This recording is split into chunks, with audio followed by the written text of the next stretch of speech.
me complace presentarles a continuación a las autoridades que nos acompañan, así como nuestros invitados especiales y participantes en este foro. Contamos con la presencia del doctor Ruy Rodríguez Gabarrón Hernández, director de la Escuela de Derecho. Buenas tardes, doctor. También contamos con la presencia del maestro Javier Martín Reyes, coordinador de la licenciatura de Derecho del CIDE. Un gusto. También contamos con la presencia del licenciado Agustín García Martínez, secretario de Acuerdos del Tribunal Federal de Justicia Administrativa. Buenas tardes a todos.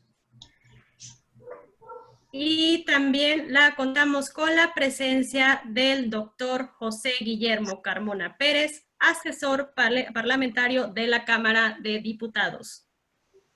Hola, buenas tardes.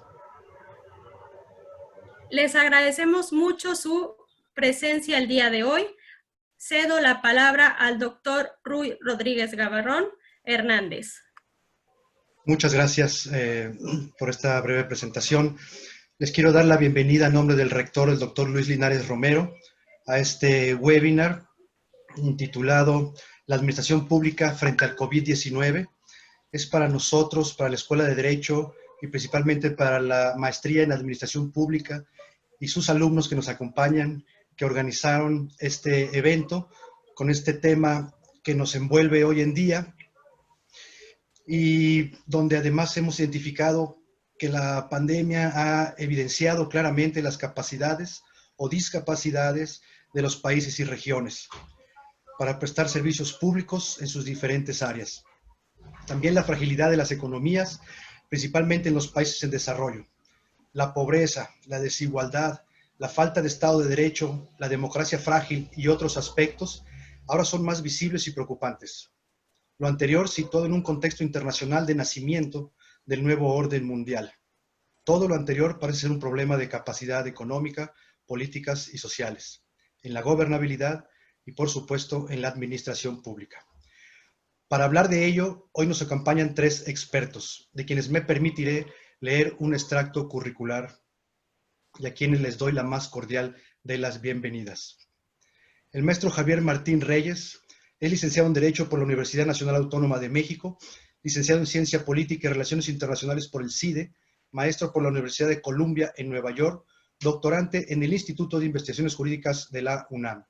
Actualmente se desempeña como profesor asociado en la División de Estudios Jurídicos y coordinador de la licenciatura en Derecho del Centro de Investigación y Docencia Económicas, CIDE. Es autor del libro Reforma en materia de justicia cotidiana del Fondo de Cultura Económica y coautor de diferentes obras. Se ha desempeñado como profesor de Derecho Constitucional, Derechos Humanos, Lógica y Análisis de Normas en la Universidad Iberoamericana y en el CIDE. Ha sido servidor público en el Tribunal Electoral del Poder Judicial de la Federación, tanto en la Sala Superior como en la Sala Regional en Monterrey, en donde se desempeñó como secretario ejecutivo. Es miembro del Instituto de Estudios para la Transición Democrática y de Participando por México. Sus líneas de investigación están relacionadas con el derecho constitucional, la argumentación jurídica y los procesos electorales, así como con el estudio empírico de las Cortes y de los jueces. Bienvenido, maestro Javier Martín. Muchísimas gracias. El maestro Agustín García Martínez, con 25 años de trayectoria laboral, de los cuales 19 años los ha dedicado al Tribunal Federal de Justicia Administrativa. Ha fungido como secretario de Acuerdos en las salas regionales del Pacífico, Chiapas, Tabasco, en la Sala Regional del Golfo, en la cual fungió como secretario en funciones de magistrado por diferentes periodos. Egresado de la Universidad Veracruzana, logrando el título de licenciado en Derecho. Cuenta con estudios de maestría en Derecho Fiscal por la Universidad Autónoma de Tlaxcala y diferentes diplomados en Enseñanza Superior por la Universidad Veracruzana, así como en Justicia Constitucional y Actualización Jurisprudencial impartido por la Casa de la Cultura. Ha sido también secretario de estudio y cuenta con el entonces Tribunal Estatal de Elecciones del Estado de Veracruz y como abogado postulante desde que egresó hasta su ingreso al Poder Judicial. Bienvenido, maestro Agustín, gracias por estar con nosotros. Muchas gracias, doctor. También nos acompaña el doctor Guillermo Carmona Pérez, Licenciado en Ciencia Política por la Universidad Autónoma Metropolitana, realizó su estancia doctoral en la Escuela de Altos Estudios de Canadá, en donde se especializó en estudios sobre estrategia en las organizaciones y gobernanza corporativa. Ha impartido cursos en la Universidad Iberoamericana y en la Universidad de San Carlos, Guatemala. Es maestro en Derecho Constitucional por la UNAM y doctor en Administración Pública por el INAP, con la investigación Gobernanza Organizacional de los órganos constitucionales autónomos en México, y forma parte del claustro docente de nuestra maestría. La mecánica a continuar será cada ponente que nos acompaña participará hasta por 10 minutos de planteamiento inicial, con sus ideas principales, para después pasar a una ronda de 5 minutos, donde podrán compartir y argumentar, hablar, discutir las ideas de todos los demás ponentes, para después pasar a una ronda de conclusiones y poder darle la palabra a nuestro querido público para que pueda hacer preguntas alzando la mano o bien poniéndolas en el chat del grupo. ¿Le parece bien al maestro Javier Martín si comienza con este evento? Encantado. Muchísimas gracias. Gracias. Bienvenidos todos. Adelante. Hombre, pues yo quisiera arrancar, por supuesto, agradeciendo, ¿no?, la muy amable invitación que me han hecho para estar aquí con todos ustedes. Obviamente, pues al director de la Escuela de Derecho, al doctor Rui Rodríguez Gavarrón. Gracias, ya habíamos platicado creo que algunas veces, ¿no?, la posibilidad de poder charlar y hacer algunos proyectos académicos. Se nos literalmente cruzó la pandemia, ¿no? Entonces, bueno, pues es un gusto estar aquí de manera virtual y ojalá podamos seguir interactuando más adelante. Y bueno, obviamente, pues me honra estar en un panel con especialistas y expertos como serían, ¿no?, los profesores García Martínez, ¿no?, y Carmona Pérez, ¿no? Déjenme hacer un planteamiento muy general. Sé que nada más tengo 10 minutos. Voy a tratar de que sean incluso un poquito menos, pero si me paso estoy seguro que ya el señor director me dirá, me cortará para que no me pase como mucho, ¿no? Lo que quiero hacer es compartir fundamentalmente algunas ideas de cómo creo que ha funcionado la administración pública federal, el gobierno federal, ¿no?, durante los últimos meses, desde el inicio de la administración, ¿no?, a finales de 2018, pero sobre todo, ¿no?, a partir de que hemos estado en este contexto de pandemia. Sobre estos temas he escrito ya algunas cosas, sobre todo con colegas del CIDE y del Instituto de Investigaciones Jurídicas de la UNAM, con el doctor Sergio López Ayón, con el doctor Pedro Salazar Ugarte, con el doctor Garza Onofre y la doctora Isa Luna Pla. Y creo que aquí lo que estoy tratando es de sintetizar un poco cuáles creo que son las líneas generales de lo que hemos estado viendo, ¿no? Comienzo con una obviedad que todos ustedes sabrán, pero que vale la pena enfatizarlo. Y es que en tiempos de emergencia, ¿no?, de cualquier tipo, ¿no?, una emergencia generada, como es el caso hoy en día por una pandemia, pero también digamos, en emergencias generadas por desastres naturales, por perturbaciones a la paz pública, por invasiones, guerras, etcétera, etcétera, etcétera. La administración pública, ¿no?, o el poder ejecutivo tiene siempre un papel fundamental. ¿Por qué? Porque es el que institucionalmente tiene el diseño más adecuado, no solo para reaccionar de manera muy rápida, ¿no?, en un inicio y tomar las medidas que sean pertinentes para hacer frente a la emergencia, sino también para diseñar, implementar y evaluar la serie de medidas que con el paso del tiempo se van tomando, ¿no? Esto no lo puede hacer ni el Poder Legislativo ni el Poder Judicial. Entonces, ya de ahí, en principio, tenemos el foco de atención, creo que en el Poder Ejecutivo. Esto, por supuesto, no significa que los otros dos poderes no sean relevantes. También en contextos de pandemia, creo que es evidente que el órgano más representativo, que es el legislativo, y el órgano, digamos, de control por predilección, que es el judicial, juegan un papel también importante, pero sí tendríamos que decir que el foco inicial lo jala el Ejecutivo. En el caso concreto, ¿no?, de la emergencia por COVID en México, creo que este predominio, por así decirlo, del Ejecutivo se ha acrecentado en buena medida porque tanto el Poder Legislativo federal como el Poder Judicial federal y muchos de los poderes judiciales locales han adoptado una estrategia que podríamos llamar quizá como de autocontrol, ¿no? Es decir, hoy en día todavía tenemos un Congreso Federal que está en una especie como de siesta, ¿no? No está cerrado, no está suspendido, están funcionando las comisiones, pero lo cierto es que hoy ni los diputados ni los senadores están necesariamente tomando las medidas que tendrían que tomar. Sabemos que se han sesionado para algunas cosas, en particular para la ley de amnistía, pero sí esperaríamos una intervención mayor por parte del legislativo. Y el judicial, ¿no? Y los judiciales, aquí me atrevería a hablar en plural, pues como que han arrancado un poco a destiempo y paso por paso, ¿no? También al principio creo que muchos tribunales adoptaron una reacción de ponerle pausa a todo, suspender los plazos, resolver muy pocos asuntos, y creo que con el paso del tiempo, por fortuna, ya nos estamos acercando más a, ahí sí, una nueva normalidad, donde nuevas tecnologías juegan un papel fundamental. Pero bueno, creo que la combinación de la emergencia con esta reacción que han tenido tanto los legislativos como los judiciales, lo que han hecho es que ese predominio normal o natural que tiene el Ejecutivo en las emergencias se haya incrementado todavía más. ¿Cuál es, creo yo, el gran problema de fondo? Y obviamente podremos hablar de muchas decisiones particulares, de muchas políticas en particular que se están impulsando en esta administración. Hablaremos seguramente de las prioridades que tiene el gobierno federal, pero yo sí quisiera señalar un problema que creo que es muy de fondo y que es muy estructural, ¿no?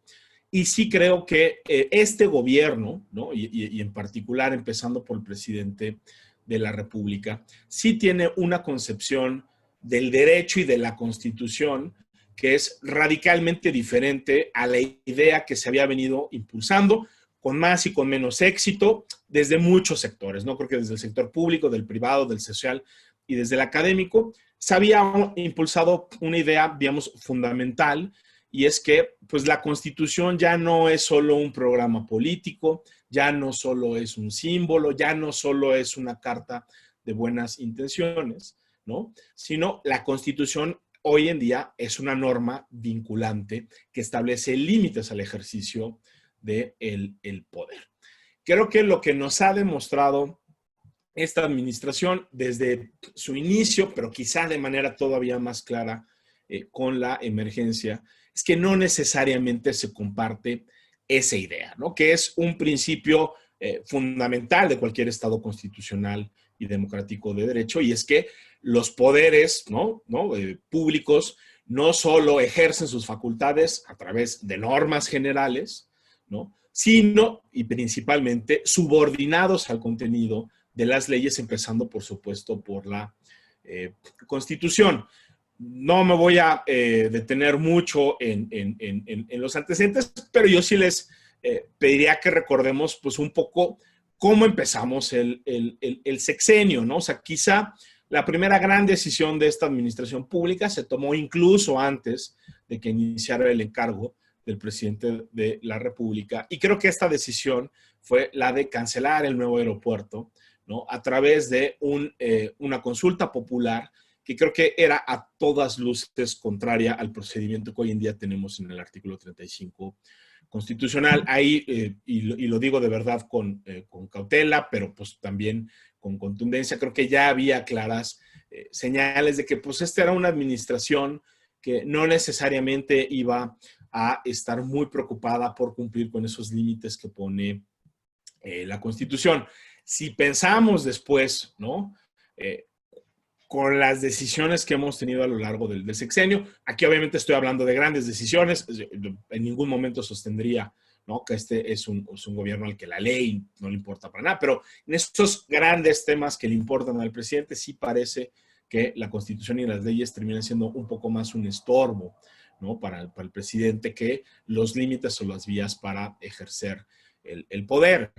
Recordemos, por ejemplo, el memorándum presidencial, ¿no? En una mañanera a través de Twitter y con un memorándum escueto, lo que instruye el presidente a todas las dependencias es básicamente a que dejen de aplicar normas no solo legales, sino constitucionales relacionadas con la materia educativa. Pensemos también, digo, obviamente esto es el ámbito legislativo, pero creo que la designación de la CNDH, ¿no? También nos va diciendo un poco cómo se va entendiendo el ejercicio del poder en estos tiempos. Pero ya hablando de la pandemia, yo pondría Dos ejemplos y con eso termino porque sé que me quedan un par de minutos nada más, que creo que muestran, ¿no?, que de nueva cuenta esta idea de constitución como norma no necesariamente está en la administración. Creo que por un lado hemos visto una renuncia a activar los procedimientos, ¿no?, constitucionales que permiten hacer frente a la emergencia. Y yo lo que les pido aquí es, acuérdense cuánto tiempo se tardó en instalarse el Consejo de Salubridad General. Y si uno ve el diseño constitucional del Consejo de Salubridad General, lo que nos vamos a dar cuenta es que es un órgano que tiene muchísimas facultades, ¿no? Tanto el secretario de Salud en un primer momento como el Consejo de Salubridad General fueron pensados desde la Constitución del 17, precisamente como un órgano de carácter ejecutivo que pudiera tomar medidas vinculantes no solo para la administración pública federal, sino para todas las administraciones de las entidades federativas. Y la lógica era muy clara y sigue vigente. En tiempos de emergencia, la coordinación tiene un papel fundamental. Y lo que hemos visto es un uso lento de los instrumentos y un uso muy limitado de esos instrumentos.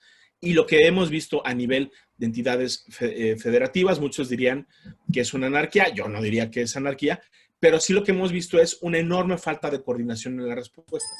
Y piensen, y pongo nada más un ejemplo, la diferente manera de abordar la pandemia por parte del estado de Jalisco y de la Ciudad de México. Ahí lo que vamos a ver son políticas públicas y medidas, dicho de manera coloquial, de chile de dulce y de manteca, ¿no? Y el otro gran procedimiento que está ausente es el del artículo 29 constitucional.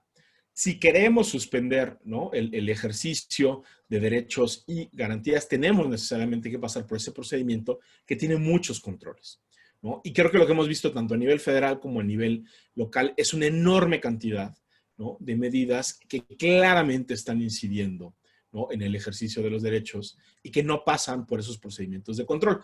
De nuevo, pongo el caso de Jalisco. Ahí el señor gobernador, a través de un acuerdo que él firmó, limitó el tránsito, por ejemplo, al interior del estado, el tránsito entre los estados, impuso medidas adicionales como el uso obligatorio de cubrebocas y bueno, pues ya tenemos ahí algunos ejemplos, ¿no?, de las complicaciones que este tipo de medidas puede generar cuando no pasan por controles democráticos como sí los tiene el 29. Y el otro ejemplo que les pondría, y sé que ya voy 30 segundos por encima, es el acuerdo para la disposición de las Fuerzas Armadas en tareas de seguridad pública. Este acuerdo creo que lo que nos muestra es que esta administración, en temas relevantes de nueva cuenta, no está dispuesta ni siquiera a asumir a los propios límites que ha votado la bancada de Morena en el Congreso, ¿no? La reforma constitucional que crea la Guardia Nacional tiene dos grandes consensos. Uno, que el mando tenía que ser militar de la Guardia Nacional y segundo, que durante 5 años efectivamente el señor presidente podía utilizar de la Fuerza Armada permanente para tareas de seguridad pública, pero la reforma fue clarísima en incorporar 5 parámetros que venían de una sentencia de la Corte Interamericana y que modulaban y restringían el uso de esta facultad. Lo que vimos en el acuerdo presidencial, tenemos por ahí algo escrito, con gusto lo podré compartir, pues es una violación flagrante a esas propias normas que se ha dado el ordenamiento. En ese sentido, y con eso cierro, creo que sí tenemos un panorama no solo complicado por la pandemia, ¿no?, porque es evidente que no hay país que no tenga enormes retos en términos de administración pública, sino creo que tenemos una serie de problemas generados además frente a esta concepción que creo que tiene la nueva administración pública sobre su papel, su relación con la Constitución y el derecho. Y bueno, dejaría hasta aquí la primera intervención y perdón porque me pasé un par de minutos. Muchas gracias y un gusto estar aquí con ustedes. Muchas gracias, querido maestro Javier Martín. Muchas gracias. Muy claros planteamientos y centrados precisamente en los puntos medulares, ¿no? Maestro Agustín García, ¿le gustaría continuar? Con mucho gusto. Muchas gracias. Buena tarde a todos. Saludo con afecto al doctor Ruy Rodríguez Gavarrón, nuestro querido director, a quien debemos la realización de este encuentro académico. Muchas gracias por la invitación. Saludo también a quienes me acompañan en este esfuerzo académico, el maestro Javier Martín Reyes y al doctor José Guillermo Carmona Pérez, de quienes no tengo sino las mejores referencias por su calidad intelectual y sobre todo personal. Saludo a quienes se han involucrado y responsabilizado de la logística para el desarrollo de nuestro encuentro y que son pieza fundamental para su realización. Agradezco, por supuesto, a quienes se han tomado el tiempo para estar con nosotros, conectarse y estar pendientes de este foro virtual. Quisiera iniciar trayendo a colación una historia de la antropóloga Margaret Mead, quien al ser cuestionada con relación a lo que ella consideraba ser la primera señal de civilización en una cultura, en lugar de hablar sobre anzuelos, ollas de arcilla, piedras de afilar, dijo que la primera señal de civilización de una cultura era un fémur, hueso del muslo, roto y cicatrizado. Mead explicaba que en el reino animal, si te rompes la pierna, mueres. No puedes correr del peligro, no puedes ir al río para beber agua, para cazar comida. Eres carne fresca para depredadores, ningún animal sobrevive a una pierna rota por tiempo suficiente para que el hueso sane. Un fémur roto que cicatrizó es evidencia de que alguien tuvo tiempo para quedarse con aquel que cayó. Le trató su herida, lo llevó a un lugar seguro y cuidó de ella hasta que se recuperó. Por lo tanto, ayudar a alguien durante la dificultad es donde comienza la civilización, concluye en esta anécdota la antropóloga Mead. De suyo, esta historia nos presenta la gran reflexión a la que nos somete a todos la pandemia actual. El filósofo y profesor español Higinio Marín apuntaba en su trabajo Civismo y Ciudadanía que para estar en este mundo debemos tener una cierta visión del propio mundo que nos permita saber dónde estamos. Estar en el mundo requiere comprenderlo. Por ello sugiere, nadie sabe bien lo que pasa antes de poder contar lo que pasa. En una charla en relación con la pandemia, el profesor aludía al caso de las Torres Gemelas, que toda proporción guardada impactó a nivel global. Solo que en aquella ocasión existían dos posturas. Una, seguramente relacionada con la pena por ese hecho en los Estados Unidos. Pero la segunda postura era de alivio, porque se colocaba a la persona como espectador de un evento tan impactante en el planeta. Sin embargo, lo que hoy tenemos con el COVID-19 nos presenta la realidad en primera persona, no como un espectador, sino como objeto de expectación, como sujeto directo. Por ello, la percepción que tenemos de lo que nos viene es incertidumbre. La realidad golpeó todas las certezas que como sociedad creíamos tener fijas y solo nos deja aferrarnos al presente y al pasado inmediato para someterlo a escrutinio y poder primeramente contar lo que pasa, para en un momento posterior saber lo que pasa. Lamentablemente, esta situación nos coloca como al conejo de Alicia en el País de las Maravillas, de Lewis Carroll, que vivía persiguiendo el tiempo. Así, de golpe y porrazo, si me permiten la expresión, nos enfrentamos a la respuesta primaria de la administración pública. Quédate en casa. La campaña de sana distancia.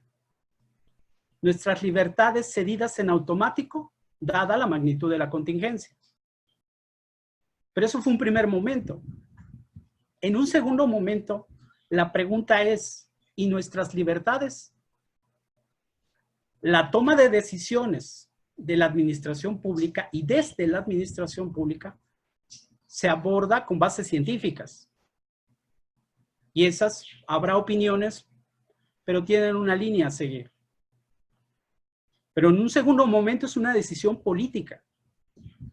Como nos apunta Santiago Satrústegui en la conferencia La humanidad ante la pandemia, que hay de nuevo, nos dice que este segundo aspecto es el que contiene el reclamo popular. ¿Y qué es lo que se pide? Claridad, transparencia, oportunidad y veracidad en el flujo de la información. Porque, siguiendo la analogía del conejo de Alicia, si perseguimos al tiempo, la exigencia es que éste represente una constante. Y entonces la herramienta indispensable de la administración pública es la información, para que la sociedad avance en el conocimiento de cuál es su realidad y con ello la búsqueda de un estado de bienestar generalizado. Sin embargo, la sociedad se encuentra que los números en el país tienen divergencias. No permiten un conocimiento en tiempo real del avance de la enfermedad. Podemos explicarlo. Podemos justificarlo en la extensión del territorio, en el número de habitantes, en la necesaria intervención de los niveles de gobierno y en su corresponsabilidad del flujo de información. Podemos justificarlo también en los protocolos médicos. La exigencia de dar prioridad en atención a los pacientes solo en condiciones graves y relegar el momento para la información estadística a un momento posterior. Lo importante es la atención médica. Si a eso le unamos el problema de la ausencia de personal especializado, la demanda, que es el gran miedo que tuvo la administración, era la insuficiencia de recursos médicos, hospitalarios. Y entonces uno se imagina al médico ocupado de su actividad y un tanto desatendiendo el aspecto de la información de los casos concretos y que pueden manifestarse en una estadística. Se habla de que solo, bueno, el 100% de quienes son hospitalizados pasan la prueba. De los que no son hospitalizados se les ha aplicado al 10%, es una estadística oficial. Por lo tanto, no todos cuentan con un diagnóstico. Y eso ha pegado en las cifras que la propia Secretaría lo ha denominado una mortalidad no observable. En este segundo momento, la evaluación versa sobre la respuesta que, como bien nos los comentaba el maestro Javier, el Consejo de Salubridad. Y solo por poner un ejemplo, 23 de marzo de 2020, el acuerdo por el que el Consejo reconoce como epidemia la enfermedad y que la considera de atención prioritaria. Establece actividades de preparación y respuesta. Alude a la Organización Mundial de la Salud, la declaración como pandemia por el número de casos creciente y considerando la circunstancia de que en una emergencia pública había potencialmente un riesgo pandémico y el comportamiento en el país, de acuerdo a en base a la información de los eventos que la Organización Mundial compartía, se esperaba, como lo estamos viendo, que la población mundial se vería afectada severamente. Y entonces la primera respuesta de la administración pública tuvo que cubrir el aspecto relativo a la salud pública, y es entendible. Es razonable, deseable, de conformidad con estándares internacionales. Y aquí me permito traer a colación el Índice de Desarrollo Humano del Programa de las Naciones Unidas para el Desarrollo, que considera el avance promedio de 3 aspectos básicos en el desarrollo humano: la salud, la educación y el índice de ingreso. La ONU, al realizar el cálculo de este índice, está valorando esos 3 aspectos. Y si se dan cuenta, la salud integra esta terna. Pero no menos importante, el tercer elemento, los ingresos. Y entonces, el desarrollo de un país no puede ser entendido solo desde la óptica del crecimiento económico. El propósito final se encuentra en que cada uno de sus habitantes y las posibilidades que ellos tengan para elegir una vida en la que puedan realizar a plenitud su potencial como seres humanos. México ocupó en el año 18 el lugar 74. ¿Qué advertimos? Que la administración pública primó la salud por sobre el aspecto económico y lo dejó relegado a un segundo momento por la severidad del evento. Y si bien los particulares en un primer momento aceptaron esta situación, lo cierto es que en un segundo momento la reflexión ya no viene sobre la salud, sino el aspecto económico. El profesor Higinio Marín, a quien citábamos, nos hacía la semejanza de que nuestros sistemas políticos y económicos se parecen a un tiburón, que si no se mueven, se ahogan. Y este es el impacto que ha tenido en la sociedad. En primer lugar, la salud, pero el aspecto económico, por lo tanto, se exige a la administración pública que responda, desde luego, al tema prioritario de la salud, pero inmediatamente después al tema relativo al aspecto económico. Por eso, citando a San Mateo, quien refiriéndose a Jesús dijo, no vino a ser servido, sino a servir, el ejercicio de la administración pública debe tener ese componente de servicio, la preocupación por el bienestar del ser humano en su aspecto de salud, que debe ser piedra angular del desarrollo, pero no menos importante, el cuidado de los medios de subsistencia, porque es a través de esta óptica que podemos ser un fiel reflejo de esta civilidad de la que nos hablaba este pequeño ejemplo de la antropóloga Mead. Agradezco su paciencia. Hasta aquí mi intervención. Muchas gracias.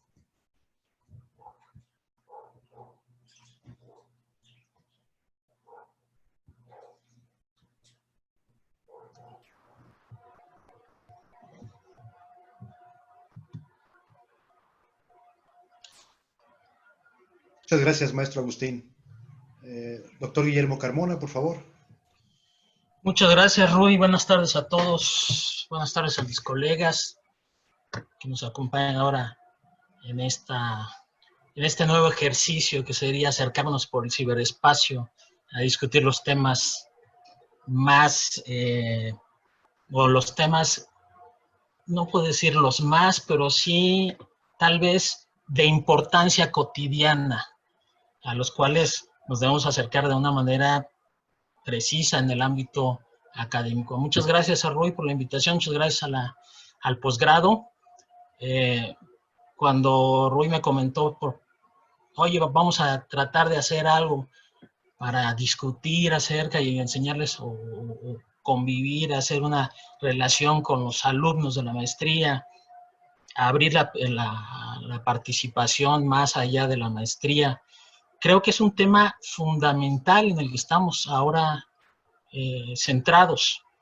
Hemos oído una parte en esta primera intervención de mis colegas, una primera parte en donde nos están hablando de las leyes, otra un poco más acercada hacia la cuestión práctica. Yo quiero centrarme tal vez un poco más didácticamente en dividir tres elementos, tres cuestiones fundamentales, tres etapas fundamentales de cómo podemos abordar el papel de la administración pública frente a la crisis del COVID que nos estamos enfrentando. Orientado siempre a esta visión de administración pública que debemos de tener en la maestría, en la academia, en el posgrado de administración pública en la Anáhuac. Bueno, la primera pregunta es, ¿dónde estamos situados? Ok, ¿por qué llegamos ahí? Y después vamos a ver, bueno, cuál es la perspectiva, hacia dónde vamos.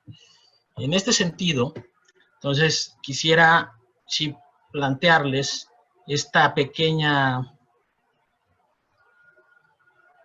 pequeño viaje por lo que han pasado en 18 meses para que podamos entender hacia dónde vamos. 18 meses de la administración de Andrés Manuel, el presidente Andrés Manuel López Obrador, a ver cómo ha trastocado esta visión que se mencionaba al inicio,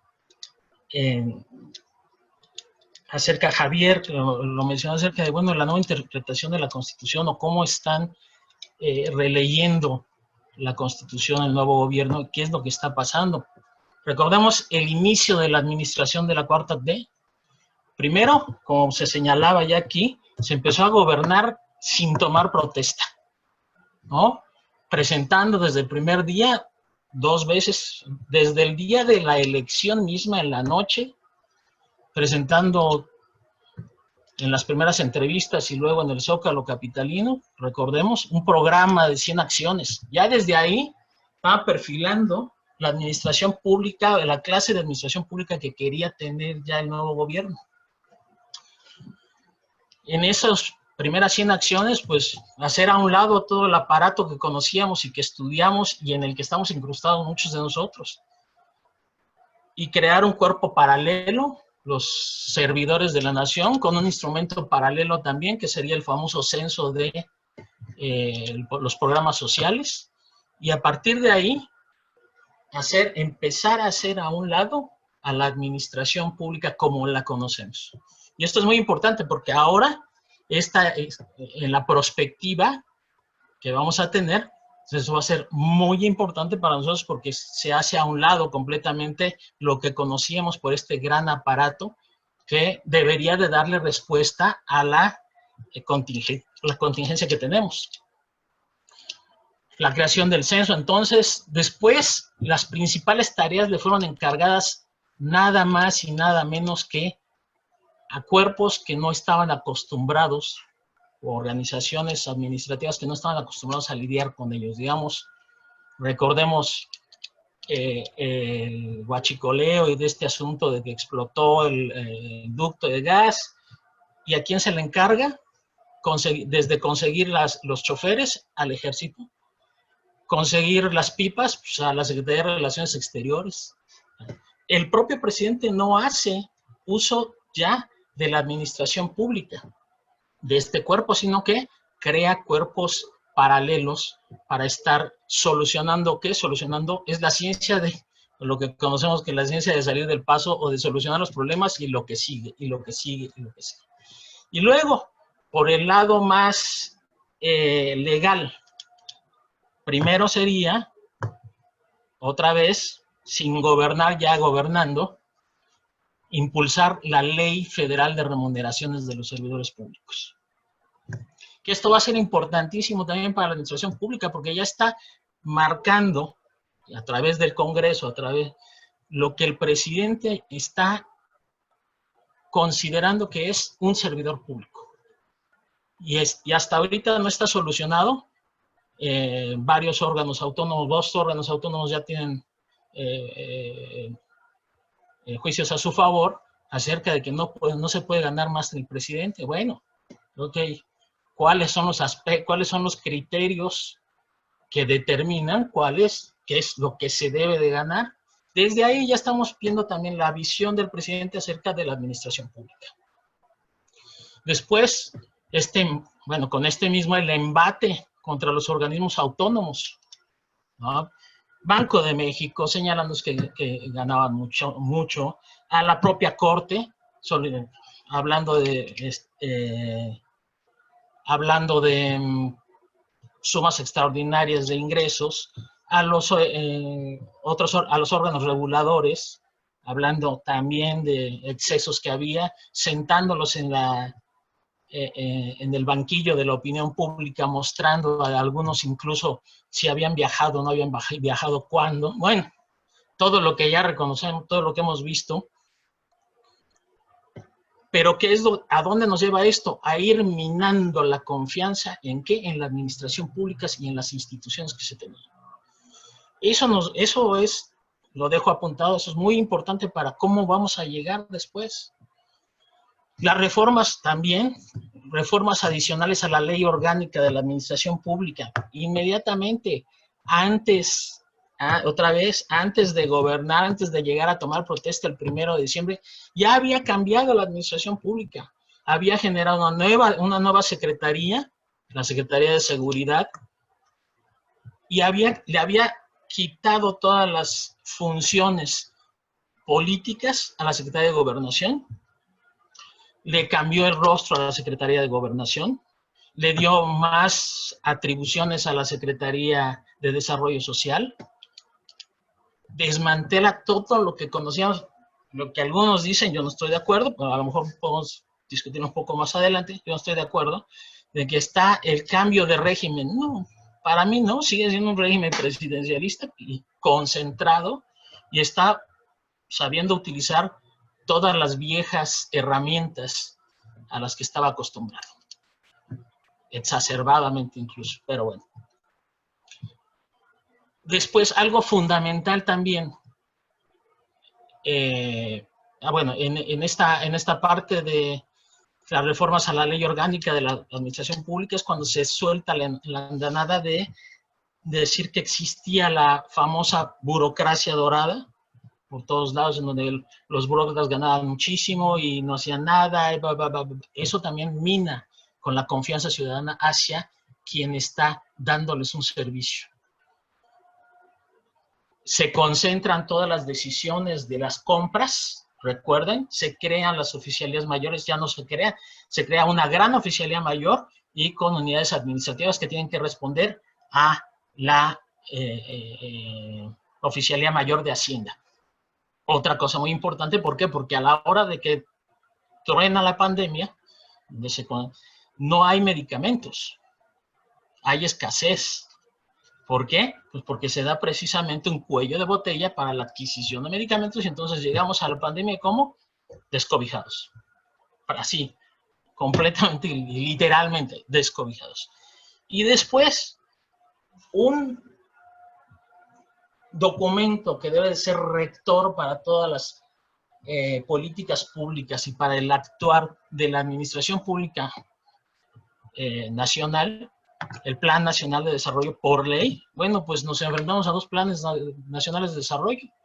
Uno que es retórico y uno que se presenta en un anexo y que queda como anexo, en donde se dan grandes líneas de política, pero sin aterrizar absolutamente nada. Y para matar, antes de llegar a la pandemia, la Ley Federal de Austeridad Republicana, hasta ahí le dejaron porque le habían puesto de Estado, en un exceso verbal, pero ¿qué es lo que marca? Realmente en esta ley,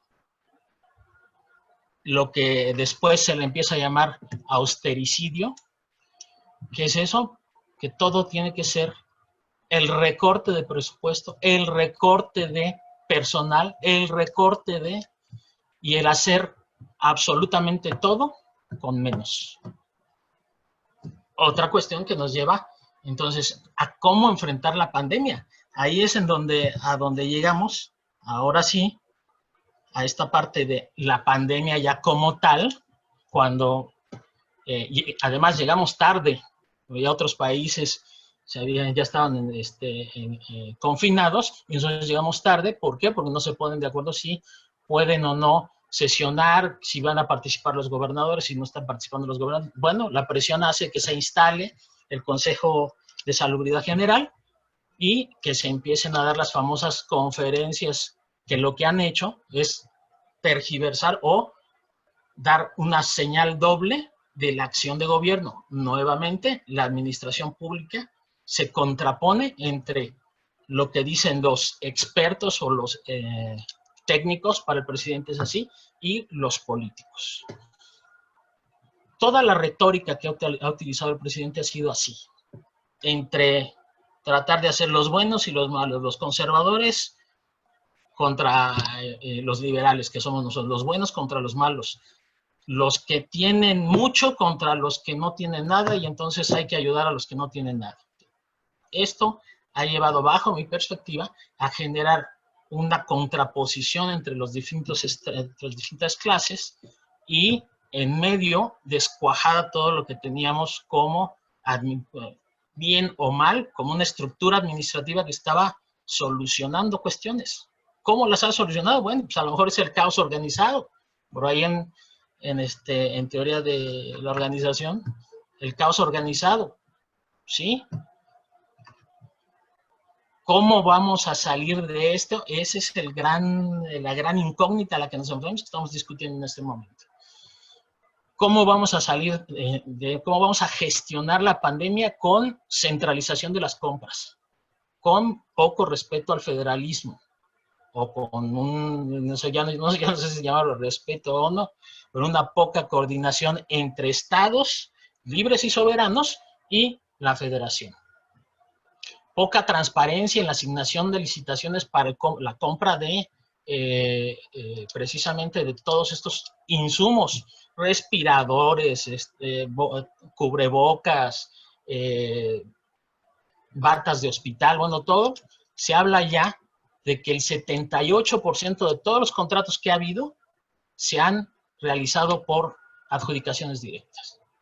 Entonces, ¿a qué lleva esto? A que tienes una gestión centralizada que no está siendo efectiva para la pandemia o para combatir a la pandemia. A lo mejor está siendo medianamente efectiva para contenerla a la pandemia. No sé si a esto le podemos decir que se está solucionando. Y termino con lo siguiente, la perspectiva, ¿hacia dónde vamos? Pues a que solo nos vamos a centrar en los programas que el presidente diga y la administración pública queda descuajada. Y para hablar de este tema ya tomaría en los próximos 5 minutos en esta lógica de nueva intervención. Muchas gracias. Hasta aquí. Muchas gracias, doctor Carmona. Pues antes de pasar a la segunda ronda, ¿no? Quiero puntualizar algunas de las visiones, ¿no? De las 3 visiones que han tenido nuestros ponentes interesantes. Se ha sumado de todo, ¿no? Lo que nos da a saber que es un tema complejo que no depende nada más de un área del conocimiento, no es nada más lo médico, ¿no? Sino también de la ciencia política, la organización social, quizá de la teoría de los sistemas o el derecho. Se ha hablado del marco jurídico que no se ha cumplido, ¿no? La toma de decisiones. ¿Hasta dónde está justificado esto a raíz de la pandemia? Porque aquí también, al hablar del marco jurídico que no se respeta, ¿no? Hablaban del 29 constitucional, etcétera. Bueno, la pregunta es, ¿dónde queda el Estado de Derecho? Y si el Estado de Derecho es suficiente para ello, no solamente en la parte estructural, sino en la cultura de la legalidad, ¿no? O de la impunidad, etcétera. Y hay que aquí decir que el Estado de Derecho, pues es uno de los indicadores que tenemos más bajos en nuestro país en diferentes índices internacionales. También se ha hablado de la estructura territorial y administrativa que no está conectada, no ha tomado sus decisiones bajo una conversación para ponerse de acuerdo en cómo combatir la pandemia de hoy en día. Y se usó un término interesante del doctor Carmona, ¿no? Que dice cuerpos paralelos. Estos cuerpos paralelos creo que dan para otra discusión y otro seminario, ¿no? Cómo se están creando, ¿no? Organismos gubernamentales, ¿no? Cómo se está utilizando al ejército, ¿no? Para otras tareas más civiles. Y también pues se asomó ahí el tema claramente, ¿no? Y muy obligado del tema ético, que es totalmente otro tema amplio y que además nosotros como Universidad Anáhuac los temas de ética son sumamente importantes y para esta maestría en administración pública. Y además coinciden los 3 en hacerse la pregunta de qué debemos hacer, qué va a pasar o cuáles son las recomendaciones de lo que deberíamos hacer, etcétera. Quizá lo retomen en esta segunda intervención. Hay que recordar que aquí hay personas de diferentes funcionarios públicos, servidores públicos de diferentes niveles y diferentes áreas de nuestro gobierno y que agradecemos que estén aquí en la discusión. Maestro Javier Martín, ¿le gustaría continuar con su exposición? Sí, muchas gracias. Bueno, como se ha dicho, son un montón de temas, ¿no? Voy a poner otra vez aquí mi cronómetro para no pasarme en mucho. Pero a ver, yo coincido en gran medida, si no es que prácticamente con todo lo que han dicho los profesores García, Martínez y Carmona Pérez, ¿no? Y a ver, y comentaría quizá un par de cosas en la misma línea, ¿no? Creo que el gran ausente, digamos, en el debate público ha sido el tema de la información, ¿no? Sí ha sido muy preocupante cómo vivimos en una paradoja, ¿no? Y digo que vivimos en una paradoja porque tenemos un presidente que creo que como ningún mandatario del mundo, todas las mañanas está en constante contacto con la prensa, ¿no? Y habla de todo y al mismo tiempo habla de muy poco, ¿no? Y luego en la tarde, pues ya tenemos no solo una, sino una serie, ¿no? De conferencias que dan funcionarios públicos, no solo de salud, sino de las otras áreas.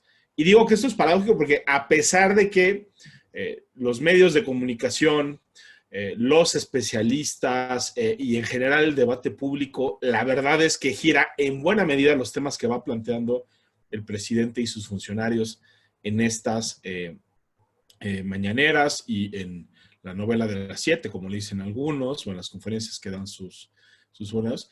Hoy en día nos falta información muy básica que no se ha terminado de explicar. Y pongo nada más un ejemplo porque sé que tenemos poco tiempo, ¿no? La estimación del número total de casos, ¿no? Hoy en día sigue siendo un interrogante, ¿no? En México. Tenemos el número total de casos confirmados, pero sabemos que esa no es una buena medida de la magnitud real de la pandemia. Pues, ¿por qué? Porque no podemos, o sea, en el mundo ideal, ¿cómo podríamos saber, ¿no? Cuántas personas están infectadas por COVID, cuántas personas, por desgracia, perdieron la vida? Bueno, pues tendríamos que tener recursos ilimitados, tendríamos que estarlo haciendo diario, ¿no? O en intervalos de tiempo muy cortos, pruebas muy confiadas a toda la población, ¿no? O sea, si pudiéramos imaginar un mundo inexistente donde no hay limitaciones de recursos, esa sería nuestra manera de saber cuántas personas están contagiadas y después, ¿no? Cuántas personas fallecieron. Y sabemos que esto es imposible, es una restricción que tiene cualquier papel, ¿no? Pero en términos de comunicación hemos pasado, ¿no?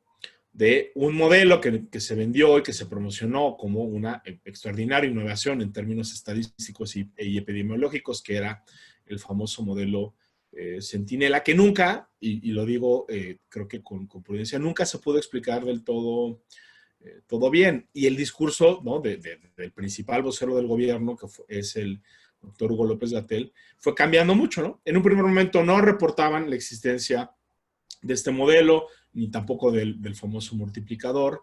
Después el subsecretario da una entrevista a la prensa extranjera. Ahí habla, si no mal recuerdo, de que pues, el número total de casos había que multiplicarlo por 10, por 20 o quizá por 40. Se hace un escándalo.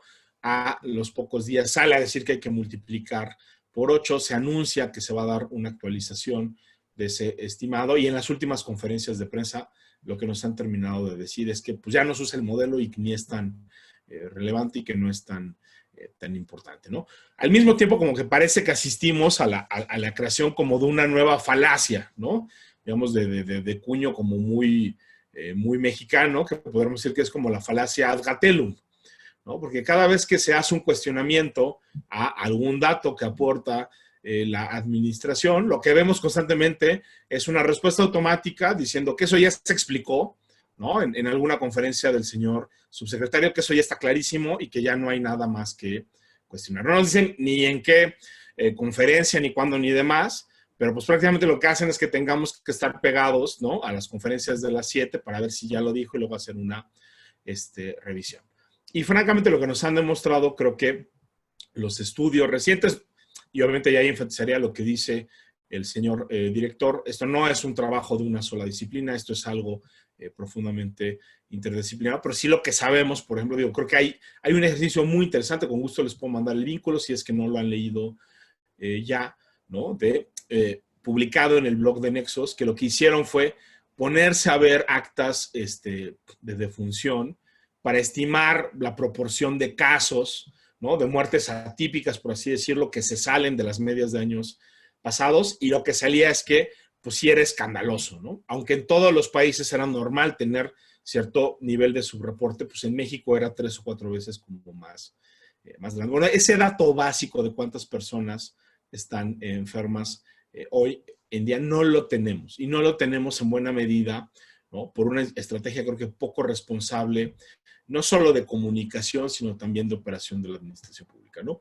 El doctor Carmona Pérez apuntaba un montón de cosas. Yo estoy de acuerdo con todo. Creo que el uso del concepto de estructuras paralelas es correcto. Yo diría, y lo peor es que son estructuras paralelas electorales, ¿no? Que no se nos olvide que los servidores de la nación no fueron otra cosa, o en buena medida fueron, pues la estructura electoral de Morena. Y yo creo que es legítimo que cualquier partido político tenga una estructura electoral, pero que después eso se convierta en la estructura de gobierno, ¿no? Una estructura que además está al margen, ¿no? Ya lo decía también el doctor, del diseño de la administración pública, ¿no? Porque recuérdense que en un momento no quedaba claro ni a dónde estaban adscritos, ni a quién le respondían, ni demás, ¿no? Pues ahí ya tenemos problemas. Levantan un censo de bienestar que, como también se ha documentado en otros trabajos académicos, pues ni es censo ni es de bienestar, ¿no? Porque no están midiendo necesariamente esas variables fundamentales que ya también enfatizaba, ¿no? El doctor García en su intervención, ¿no? Y tampoco es un censo porque tampoco se está llegando a toda la población. Del resto de medidas, creo que corresponden en buena medida un poco con esta idea inicial que les comentaba, y les dejaría, porque sé que ya estoy sobre los 5 minutos, nada más la reflexión de esta última iniciativa que acabamos de ver, ¿no? De el coordinador de los senadores de Morena en el Senado, ¿no? El senador Ricardo Monreal, que pretendía básicamente destrozar a los órganos reguladores en materia económica, a buena parte de ellos, los más importantes, creo que la COFECE, el IFETEL y la Comisión Reguladora de Energía, concentrarlos en un solo superoca, ¿no? Donde se quitaban prácticamente todos los candados de independencia que tienen que tener estos órganos. Se eliminaba el comité técnico, ¿no? Que es un filtro muy importante porque está integrado por Banco de México y por el INEGI. Se quitaba el examen de conocimientos, que pues era el filtro técnico más importante que hoy en día tenemos para IFETEL, para COFECE. Se proponía quitar las garantías presupuestales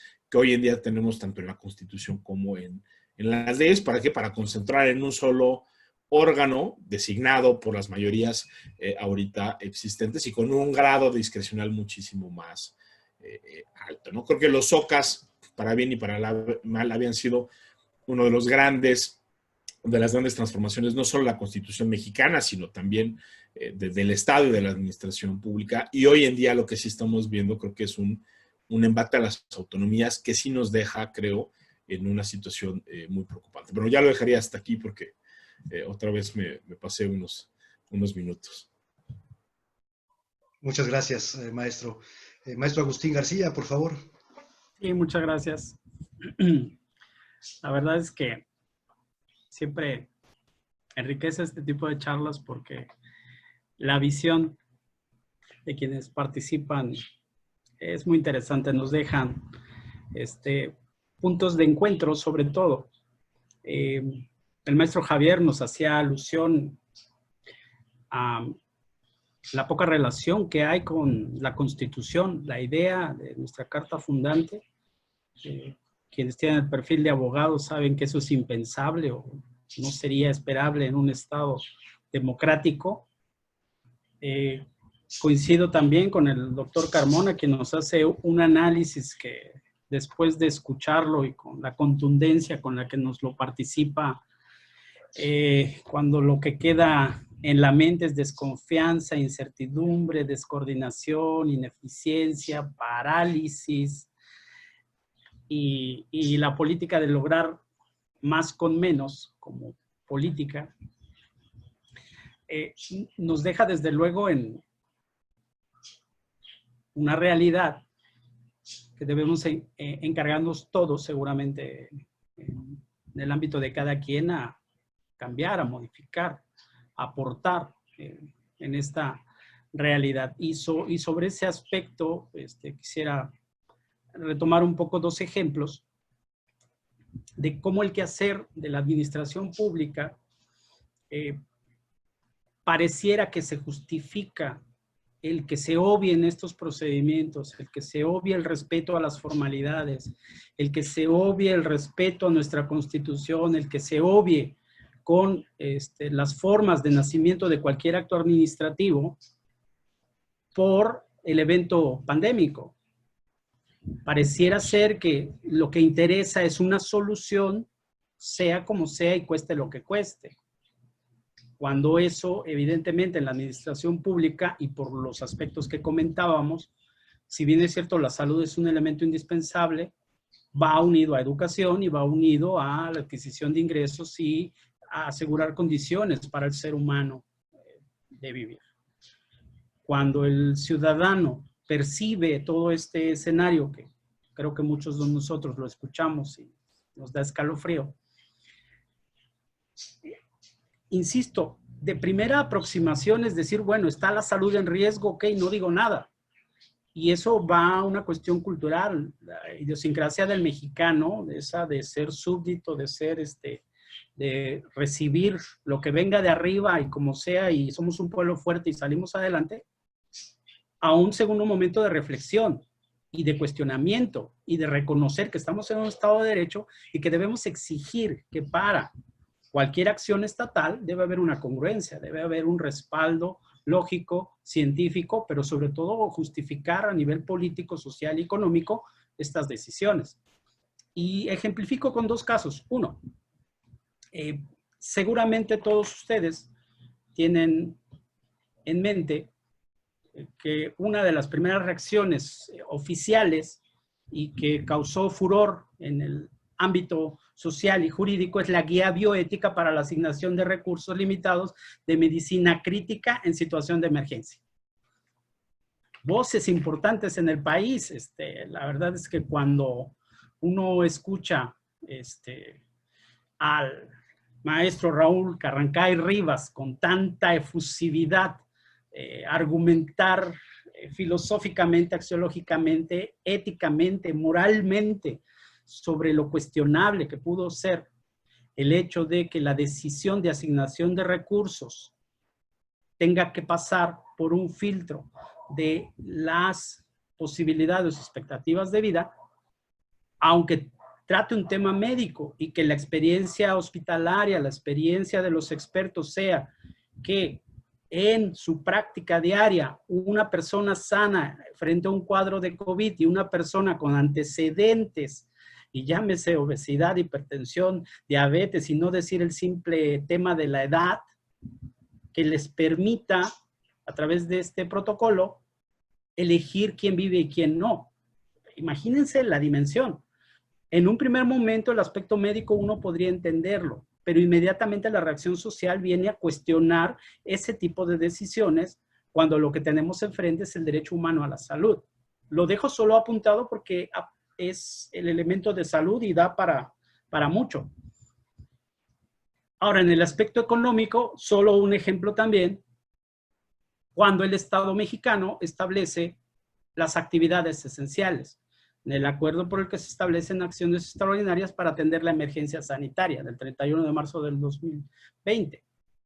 El catálogo de actividades esenciales necesarias para atender la emergencia, seguridad, procuración e impartición de justicia, sectores fundamentales como los financieros, recaudación, energéticos, producción agrícola, pesquera, pecuaria, limpieza, ferreterías, refugios para mujeres y niños, servicios funerarios, de inhumación, toda la logística, aeropuertos, las relacionadas con programas sociales, en fin.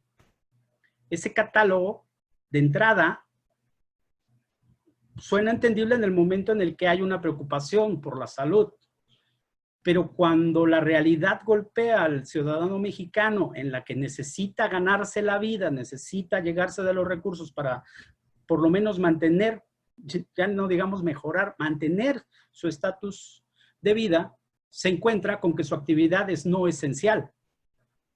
Y entonces estas decisiones que el Estado mexicano toma se justifican en un primer momento por salud, pero cuando viene ya la evaluación social de nuestra realidad y de las necesidades tan imperiosas, surge de inmediato el reclamo de un Estado de Derecho en el que se pueda cuestionar puntualmente. Aquí solo traigo a la mente el maestro Mariano Coronavera del capítulo Occidente del Ilustre y Nacional Colegio de Abogados de México, que ha hecho un análisis de estos acuerdos y ha encontrado problemas serios porque solo reflejan que en su creación no hubo o no tenía la mentalidad de una probable impugnación. Esta cultura de la impugnación tan necesaria para que la administración pública se perfeccione. Y entonces, son muchísimos aspectos, pero la confusión de medida preventiva con acciones extraordinarias, la confusión de una epidemia con una enfermedad, la sanción del Ejecutivo en una forma previa a la emisión de las determinaciones de la Secretaría de Salud, en lugar de, como la Constitución lo dice, sean ratificadas por el Ejecutivo las decisiones del Consejo, del Secretario de Salud. Y eso solo de entrada pone de manifiesto cómo la sociedad se relega un poco por el aspecto de salud, Pero inmediatamente después, en este reclamo de cambiar esta realidad que muy cruda, insisto, nos las pone el doctor Guillermo, la verdad es que el reclamo es muy fuerte. Y la sociedad en general, ante la expectativa de enfermarse, solo expectativa, y la cruda realidad de que su entorno económico va a sufrir, la verdad es que la decisión es obvia. Por lo tanto, el ejercicio del poder público tendrá que pasar por el filtro de legalidad. En la creación de los instrumentos jurídicos, recordar todas las formalidades que hay que observar, desde luego con respeto irrestricto a nuestra Constitución. Eso es todo. Muchas gracias. Muchas gracias, maestro García. Doctor Carmona, por favor. Muchas gracias, Roy.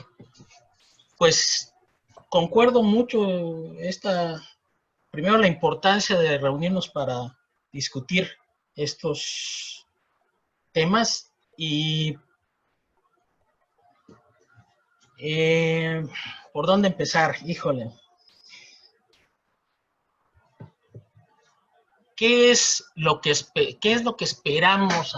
¿Cómo solucionar? Y la solución, una parte está en nuestras manos, la otra no.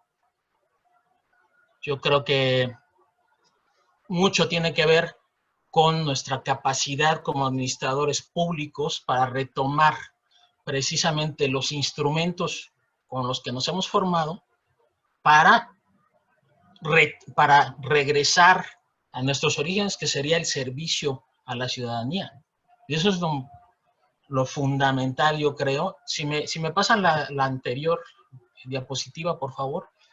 Creo que es lo fundamental. Pero más que, también quería señalar esta parte que nos mencionó Roy acerca del Estado de Derecho, no la construcción, porque se supone que ya estábamos viviendo en un mediano Estado de Derecho, sino en el fortalecimiento que se suponía que un proceso de elección tan concurrido, tan legítimo, nos iba a llevar.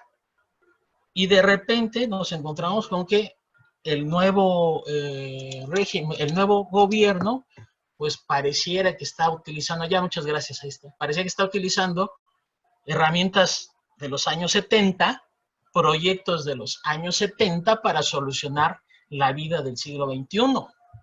Eso es lo frustrante, o será lo frustrante en la administración pública, que ya medianamente tenía cierta profesionalización, que después, en los años 2000 o al inicio de los años 2000, ya se tenía una ley, o se empezó a generar una ley con todas sus problemas que tenían.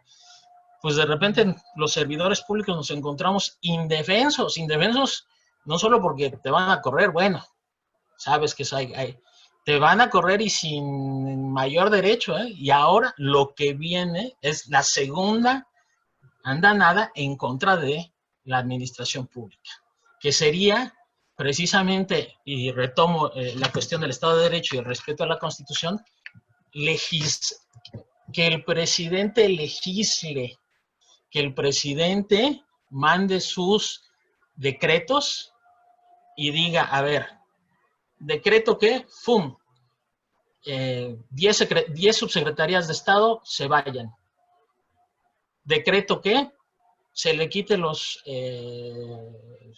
el aguinaldo a los altos funcionarios. Entonces, eso es realmente lo que se está volviendo frustrante y realmente temerario. Y creo, lo apunté ya al finalizar mi anterior intervención, que hacia dónde vamos a la concentración de recursos para los programas. Algunos dicen capricho, yo también estoy en algún sentido sumado a esta parte, a los caprichos presidenciales, a estos 10 programas que están en el Plan Nacional de Desarrollo, porque uno de ellos es doble. Estos programas que también no se sabe ahora con el decreto de austeridad si solo van a quedar estos o los 19 otros tantos que también agregó el presidente. Quería señalar también esta cuestión de, pues no, en este momento no me preocuparían mucho los números. Me preocupa más la estrategia para salir, y esa es la que no está clara. Los números a lo mejor están todavía entre si son menos o más, si los multiplicamos por el centinela o no, pero la estrategia diaria, como mencionaba, la telenovela de las 7 dice una cosa y la mañanera del otro se desdice, ¿no? Entonces, y luego si lo cruzas con los gobernadores y la Ciudad de México, pues estás más que peor. Pero bueno, ¿cuál es mi recomendación para lo que viene? Pues empezar a leer a San Francisco de Asís, porque vamos a pasar a la pobreza franciscana. Yo dejaba ahí mi intervención y muchas gracias por la atención. Bueno, pues es una conclusión muy dura para el futuro, ¿no? Veo aquí unas preguntas y comentarios del público, vamos a pasar a leerlas. No sin antes mencionar, nos ha hablado mucho, también como un común denominador de nuestros invitados, que hay un problema de información, ¿no? Que hay un problema de que la información no se está dando bien estructurada, lógica, fundamentada, etcétera, etcétera, ¿no? Y aquí, pues, pareciera un poco paradójico, porque los indicadores internacionales, perdón que lo cite tanto, pero manejo esas cuestiones, o me gusta el tema, ¿no? Precisamente es un indicador el más alto que tenemos, ¿no? Tanto en el World Justice Project como el Banco Mundial, etcétera. Es un indicador muy alto y sin embargo ahora se está mermando. Sería interesante ver en los siguientes meses o el siguiente año, en los próximos 2 años, cómo ese indicador puede ir bajando. Yo diría que a sabiendas de que tenemos ese indicador muy alto, debiéramos como Estado echar mano de ese indicador que es muy alto para ayudar a los otros, ¿no? Corrupción, ¿no? Sanidad, etcétera, cultura de la legalidad, impartición de justicia o acceso a la justicia, etcétera. Y luego también viene a mi mente el término que acuña Achille Mbembe de África, ¿no? Sobre la necropolítica, sobre la decisión, ¿no? De quién vive y quién muere a través de políticas públicas o simplemente de toma de decisiones. Y claro, siempre esta cuestión, este tema está presente cuando hay pandemias, ¿no? Guerras, catástrofes naturales, etcétera, y cuando los medios pues no dan para atender a todo mundo, ¿no? Y luego también sería interesante hablar, quizá alguien lo pregunte más adelante, sobre la responsabilidad de los funcionarios públicos post-COVID. ¿Hasta dónde ese Estado de Derecho va a responder a o no? Y hasta dónde un poder judicial pues podrá tener, aceptar y ventilar, ¿no? Llevar a cabo pues eso que va a venir encima seguramente, sobre todo si hay un cambio de gobierno a nivel federal o estatal, seguramente se va a querer hacer uso de los medios de acceso a la justicia.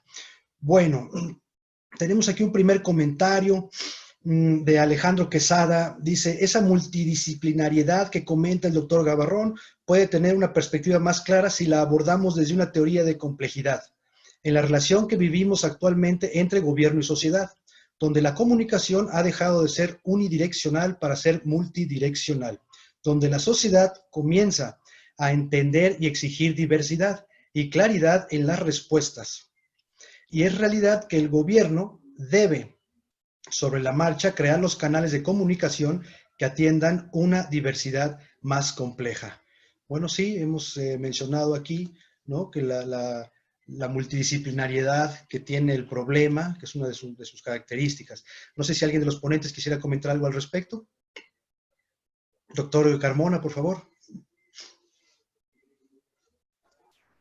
Gracias, Rui. Yo creo que el término que deberíamos utilizar sería transdisciplinariedad, porque el término es más activo, no podría decirle de moda, pero la transdisciplinariedad te pone como un actor enfrente del problema, pero con la concurrencia, no solo de las metodologías de diferentes disciplinas, pero también de la perspectiva de esas nuevas disciplinas, de cuál es la propuesta de cada una de esas disciplinas. Entonces se hace ahí sí desde la visión de la complejidad, que la realidad es compleja, sí, pero la realidad compleja no nos sirve de nada. Lo que nos sirve eso es la construcción a través de diversas metodologías de una respuesta compleja para la solución de esos problemas complejos. Yo creo, nada más el apunte así. Sí, sí. ¿Alguien más de los ponentes que quisiera contribuir o me voy a la otra pregunta? Bien. La siguiente pregunta de Alan Venegas. Dice, ¿cuáles serían los puntos específicos de las expectativas de la administración pública post-COVID? Doctor Ruy, disculpe que le interrumpa. Adelante. El maestro Agustín quería hacer una intervención respecto al... Adelante, por favor. Adelante. Sí, solo apuntar el hecho que, como bien nos compartía el doctor Gavarrón, en función de los estándares internacionales en materia de información, que México ha tenido grandes avances en las evaluaciones a nivel global, y vincularlo con la cultura de la impugnación. Mencionaba hace un momento que la impugnación es lo que va generando que el modelo se perfeccione, que el Estado se vea obligado a mejorar sus prácticas. Y aunque parecería utópico hace unas décadas, gracias a los instrumentos con los que se cuenta actualmente, todos lo sabemos, la apertura en 2011, la reforma en materia de derechos humanos, ha logrado que la voz del ciudadano se escuche. Hay instrumentos, hay todo un sistema de justicia administrativo que en la medida en que se gestione su uso, en la medida en que se impacte en las actuaciones de la administración pública, estos canales de los que hablan en la pregunta, en la intervención, se van a seguir multiplicando. En la medida en que la sociedad no haga uso de esos mecanismos, las cosas se perpetúan. Pero sí tenemos hoy día los instrumentos necesarios para que la sociedad haga valer y exija el cumplimiento en todas sus capacidades del ordenamiento jurídico, que deje de ser utópico, que deje de ser solamente buenas ideas y que si está en la ley se exija su cumplimiento. Insisto, la gran reforma del 2011 logró eso, y la teoría de las normas imperfectas, que era la vuelta que la administración pública le daba a las problemáticas antes de esa reforma, hoy día, perdón, pero ya no es sostenible que hablar de una norma imperfecta va a justificar una mala administración pública. Solo quería acotar. Muchas gracias. Muchas gracias, maestro Agustín. Nos comenta aquí Yolanda, que es egresada de este posgrado. El COVID-19 está cambiando como los líderes políticos están tomando decisiones a nivel local, nacional y global. Doctor Carmona, ¿cómo considera usted que influye en la gobernanza y los pobres esta emergencia sanitaria? Perdón, es en los poderes, no en los pobres. Se me fue una R. Hola, doctor Carmona. Buena tarde a todos. Buena tarde. Híjole, ¿cómo influye? Influye que en todo. O sea, lo nuevo, no lo nuevo, sino a lo que debemos de tender sería precisamente a construir una nueva gobernanza. Más allá de una nueva gobernabilidad, ya ese concepto queda hacia atrás, sino ahora sería participar o construir la nueva gobernanza, esta visión de nueva gobernanza en la administración pública, ya más allá de ser una simple teoría, sino como una perspectiva ya de acción gubernamental. Para aquellos que no están, o me explico un poco más. La participación de mayor número de entes en la toma de decisiones, no solo en la toma de decisiones ya, sino es en el seguimiento, en la exigibilidad de lo que acaba de mencionar Agustín, la exigibilidad de que se cumpla la ley como se supone que se debe de cumplir. Y entonces, en cuanto mayor participación hay de entes, más allá de los propios, de lo que conocíamos como poderes simples, esa división de poderes, bueno, pues ahora necesitamos con una nueva gobernanza que otros órganos del Estado mexicano también acudan, que serían los órganos constitucionales autónomos, los OCAS que le llamó en ese acrónimo Javier, ¿no? A estos OCAS, que los quieren desaparecer, y que ahí es también una pequeña, un recordatorio de que a lo mejor con esos pequeños datos o esas incursiones se nota que también el Poder Legislativo está funcionando en este COVID, ¿eh? No solo ese, sino también ya planteó la desaparición de los distintos fondos que por ahí le pegaban al CIDE, ¿eh? Aguas, porque tuvieron que sacar ahí una cartita en donde ya no voy a funcionar y ya me voy. Bueno, a lo mejor esas cuestiones, bueno, pues la nueva gobernanza tendría que irse hacia allá. Bueno, los académicos, ¿qué opinan de que les van a cortar el dinero? Los médicos, ¿qué opinan de que tienen que aplicar una nueva, un nuevo código de ética? O sea, la confluencia de todos en esta toma de decisión, creo que es a lo que se refiere una nueva gobernanza, una moderna, ya vamos a ponerlo así, una moderna gobernanza, ¿no? Hasta ahí lo dejaría la respuesta, Rui. Muchas gracias, John. Muchas gracias, doctor. Vamos a pasar a la siguiente pregunta. Perdón, vamos a pasar a la siguiente pregunta, ¿está bien? Por cuestiones de tiempo, ¿no? Dice el usuario Pau, aunque hay mucho descontento, veo muy pocas quejas que sirvan de algo. Columnas periodísticas, memes y críticas ácidas. No veo que hagan las veces de queja formal ni le hagan mella a la 4T. Lo que me pregunto es, cuando se agoten las arcas, ¿por qué no va a haber recurso público que aguante la repartición de dinero a raudales que se practica ahorita? ¿Qué sucederá? No veo más que devaluación y una crisis de proporciones inéditas. Por supuesto, en todo el camino, haciendo a un lado el Estado de Derecho, responsabilidades, etc. ¿Alguien de los ponentes? Adelante, maestro Javier Martín. A ver, yo aprovecho un poco la pregunta porque creo que toca como muchos temas, ¿no?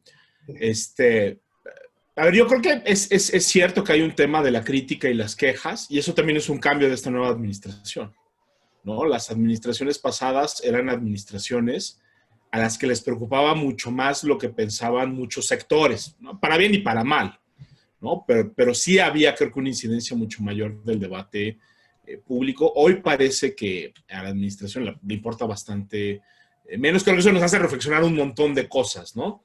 De si el círculo rojo tiene que jugar más o menos, si tiene una influencia indebida. Pero al margen de esa discusión, yo tengo la impresión de que sí tenemos un presidente que se enoja mucho cuando se le critica en la prensa, ¿no? O sea, en las mañaneras, ¿cuántas veces no ha señalado lo que dice la portada de Reforma de ese mismo día, ¿no? Entonces, no es un presidente al que no le importe lo que se está diciendo en el debate público, sino que reacciona de una manera como distinta. Ahora, dicho eso, sí creo que hay algo muy de cierto. Pues no basta con criticar, no basta con cuestionar lo que se hace. Pero sí creo que la gran pregunta es, bueno, entonces, ¿cuáles son las otras vías, no?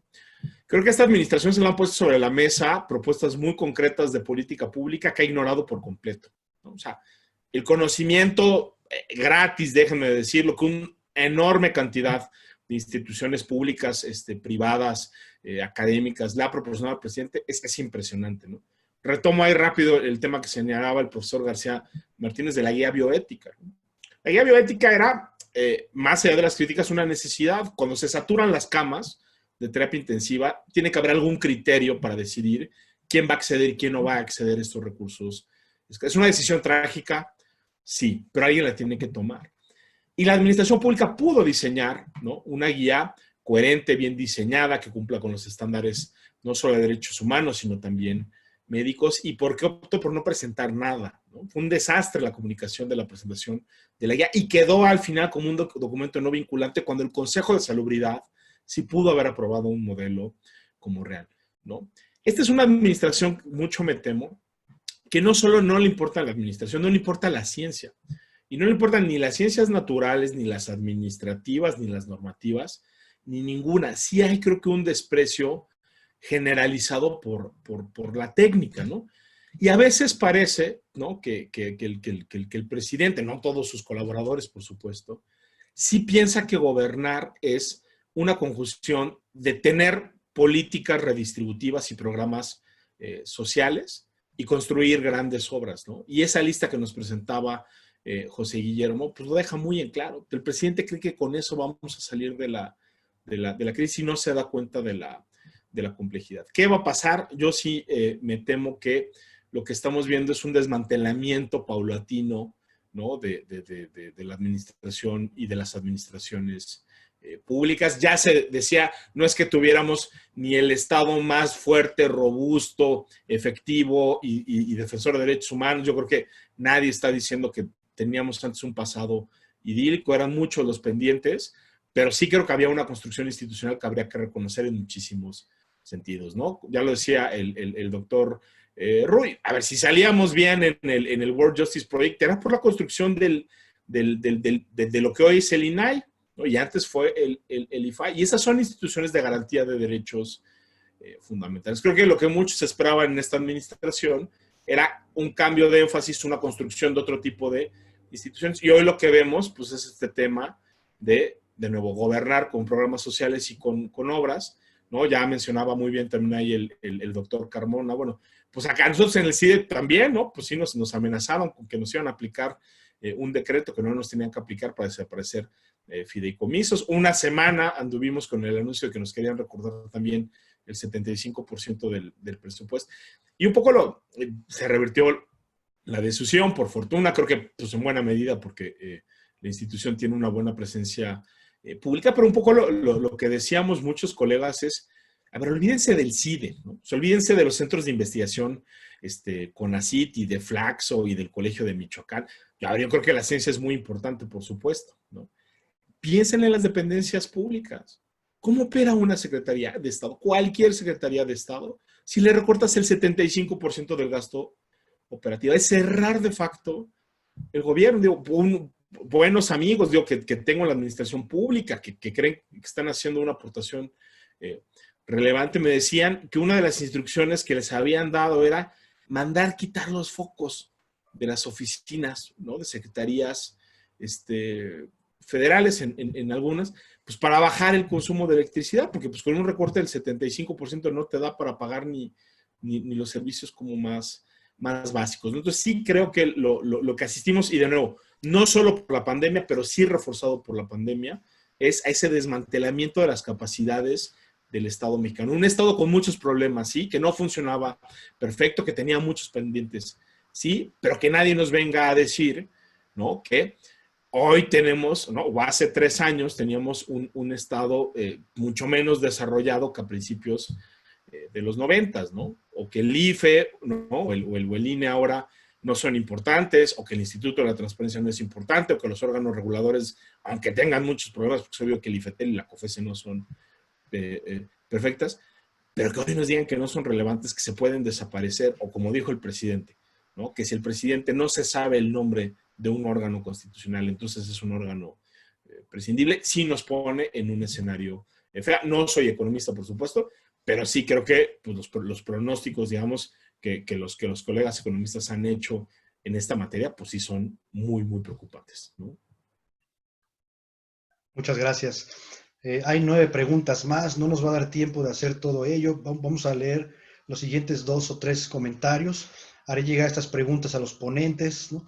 Y abrimos la puerta, por supuesto, para que nos las manden por correo electrónico o que podamos nosotros mandarlas a los ponentes que estén en contacto. Dice Raúl Peña, considero que el gobierno federal, como varias entidades federativas en el marco de sus atribuciones, ha sido omisa en establecer indicadores mínimos que permiten medir las estrategias públicas. Eso en lo nacional, además de las repercusiones internacionales que tendrá para México que sus estrategias sean parcialmente consideradas como un gobierno abierto. Pues sí, ¿no? Hemos hablado un poco de ese tema. Dice Alan Venegas, doctor Ruy, faltó mi respuesta a mi pregunta, gracias. Bueno, pues por favor, Alan, haga la pregunta otra vez, ¿ok? Puede ser en audio, por favor hágala. Le pido disculpas si no quedó respondida, pero con mucho gusto lo hacemos, ¿no? Dice Arturo Mota, con este tiempo de gobierno de la 4T, ¿cómo podemos definir al tipo de gobierno? Con todas esas complejidades y carencias que han denotado a la fecha, porque seguramente tendrán decisiones atinadas, pero han sido evidentes las desatenciones en muchos aspectos como el manejo de esta pandemia, ¿no? Bien, ¿algún comentario que merezca en lo que nuestro amigo Alan reformula su pregunta?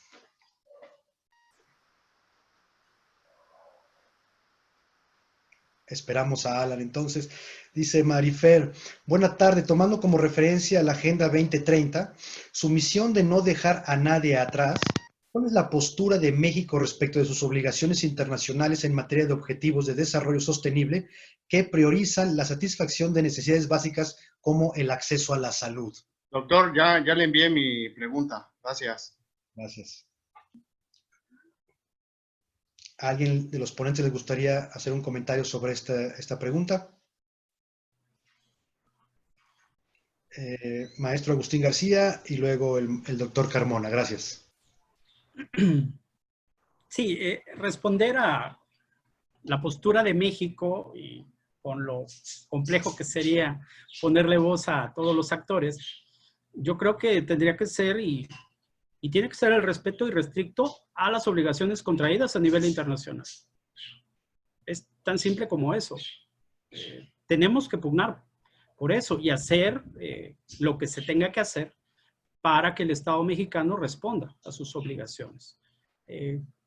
Muchas de las ocasiones es la afectación a un interés particular lo que genera las impugnaciones o los reclamos a nivel internacional.